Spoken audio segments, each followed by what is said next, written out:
চালের মধ্যে কিছু বাদাম মিশিয়ে তৈরি হবে দুর্দান্ত একটি ডেজার্ট। আর এই ডেজার্টটি খেতে এত বেশি মজাদার হয় যে আপনারা যদি একবার তৈরি করে নেন এর ফ্যান হয়ে যাবেন।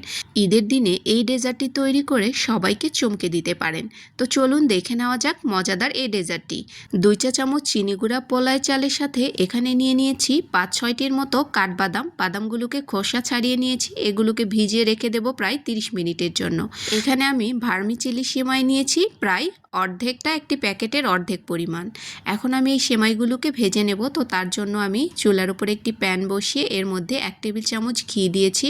এরপর এই সেমাইটাকে দিয়ে আমি 3 থেকে 4 মিনিটের মতো একদমই মিডিয়াম টু লো আঁচে ভেজে নেব। সেমাইটাকে ভেজে নেওয়া হয়ে গেছে। এই পর্যায়ে এখন সেমাইয়ের মধ্যে দিয়ে নেব চিনি প্রায় 4 টেবিল চামচ পরিমাণ। আমি এখানে একটা প্যাকেটের অর্ধেকটা ব্যবহার করেছি, তার জন্য এখানে চিনি ব্যবহার করছি প্রায় 4 টেবিল চামচ পরিমাণ। এখন এই সেমাইটাকে সেদ্ধ করার জন্য এখানে আমি ব্যবহার করছি আরও প্রায় 1/4 কাপ পরিমাণ পানি। এখানে অনেক বেশি পানি ব্যবহার করা যাবে না, কারণ ঝরঝরে একটা সেমাই আমি রান্না করে নেব। তো এই পর্যায়ে আমি আরও কিছুটা পানি দিয়ে নিচ্ছি সেমাইটা সেদ্ধ করার জন্য। এখন আমি সেমাইটাকে নাড়াচাড়া করে একটু মিলিয়ে নিচ্ছি যাতে পানিটা একদম শুকিয়ে যায়। এই পর্যায়ে ঢাকনা দিয়ে দেব 5 মিনিটের জন্য একদমই লো আছে। তো 5 মিনিট বাদে ফিরে এসেছি। তো দেখুন সেমাইটা কিন্তু একদমই ঝরঝরে হয়ে গেছে। তো এই পর্যায়ে একটু নাড়াচাড়া করে সেমাইটাকে একটু আরও কিছুটা আমি ঝরঝরে করে নিচ্ছি। তো এই সেমাইটা দিয়ে আজকে আমি এই ডেজার্টটি তৈরি করব। তো এখানে সামান্য একটু বাদাম কুচি দিয়ে সেমাইটাকে আরও একবার নাড়াচাড়া করে মিলিয়ে নিচ্ছি।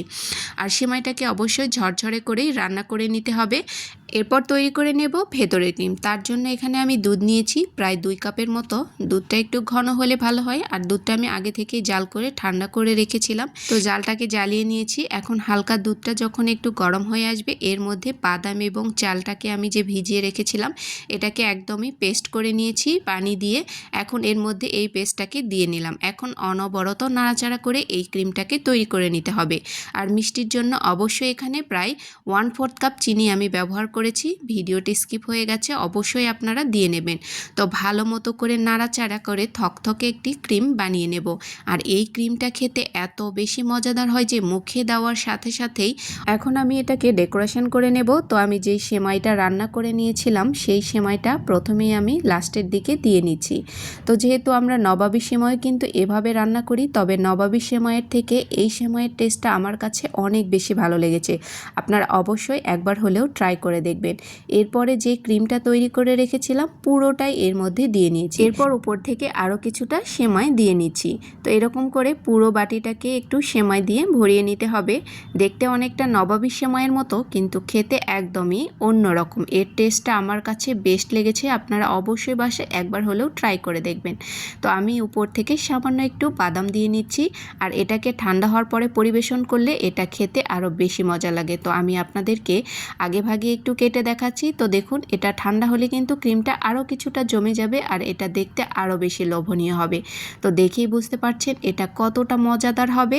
এরকম একটি ডেজার্ট অবশ্যই আপনারা ঈদের দিনে আপনাদের টেবিলে রাখতে পারেন। এই পর্যন্তই। ভালো লাগলে ভিডিওটি শেয়ার করবেন। আল্লাহ হাফেজ। আসসালামু আলাইকুম।